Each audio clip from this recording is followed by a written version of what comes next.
desert's cottontail, Silveligus, which I observed in a desert habitat near Tempe, Arizona. In the first clip, you can see the rabbit in a relaxed hunch posture, resting and scanning its surroundings. Notice its sandy brown-gray coloration, which provides effective camouflage against the desert soil and gravel. In this video, I'll be focusing on two key behaviors: freezing and foraging, and how these behaviors reflect the trade-off between predators' avoidance and energy acquisition. Now watch as the rabbit shifts into a defensive behavior called freezing. The rabbit becomes completely motionless, no visible movement except for subtle breathing. Its long ears remains upright and alert, but the body does not move. This is a passive anti-predator strategy. When a potential threat is detected, such as a coyote, hawk, or even a passing human, the rabbit stops all movement to avoid being seen. Predators rely heavily on motion to locate prey, so by staying still, the rabbit effectively disappears into its environment. Its sandy brown-gray fur provide excellent crypsis, blending in with the desert soil and the shadows cast by the prickly pear cacti behind it. My causation hypothesis is that freezing is triggered by sudden visual or auditory stimuli that activates the rabbit's sympathetic nervous system, a classic stress-based response. When the rabbit detects a potential predator, sensory information is processed by the amygdala, which triggers a cascade of physiological changes. My developmental hypothesis is that freezing behavior is both innate and refined through experience.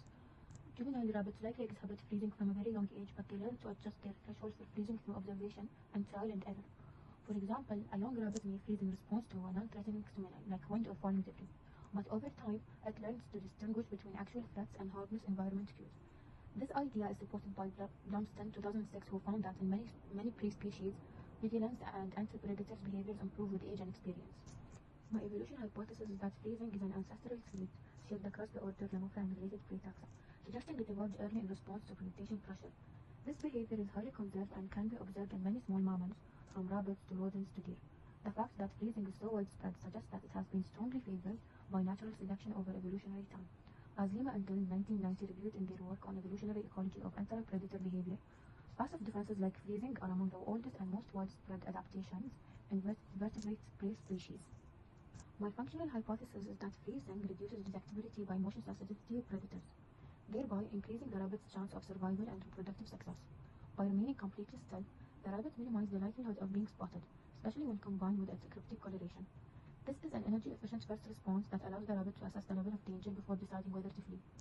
Studies by Cooper and Frederick 2010 on lizard and predators' behavior found that freezing increased survival rates by reducing the probability of detection, and the same logic applies to the desert cottontail and its arid environment.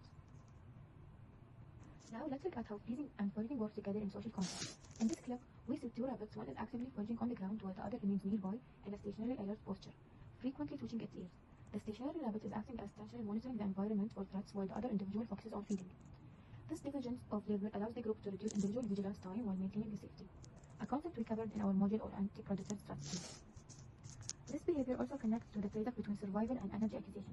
Foraging provides essential calories, but it increases vulnerability to predators. Freezing is a low-cost first response that allows the rabbit to balance these competing needs. Additionally, the ear twitching you see is a form of sensory monitoring. The rabbit is rotating its body to localize sounds from its all directions, allowing it to detect. In summary, the desert cottontail uses freezing as cost-effective adaptive first response to potential threats. This behavior allows the rabbit to avoid detection, assess risk, and conserve energy before deciding whether to flee. The transition from freezing to foraging and the presence of sentinel rabbits highlights the complex decision-making process that shapes survival in the desert ecosystem. Through Timbergen's 4-level of analysis, we can see that this behavior is shaped by immediate physiological mechanisms, developmental experience, evolutionary history, and clear survival function. Thank you for watching.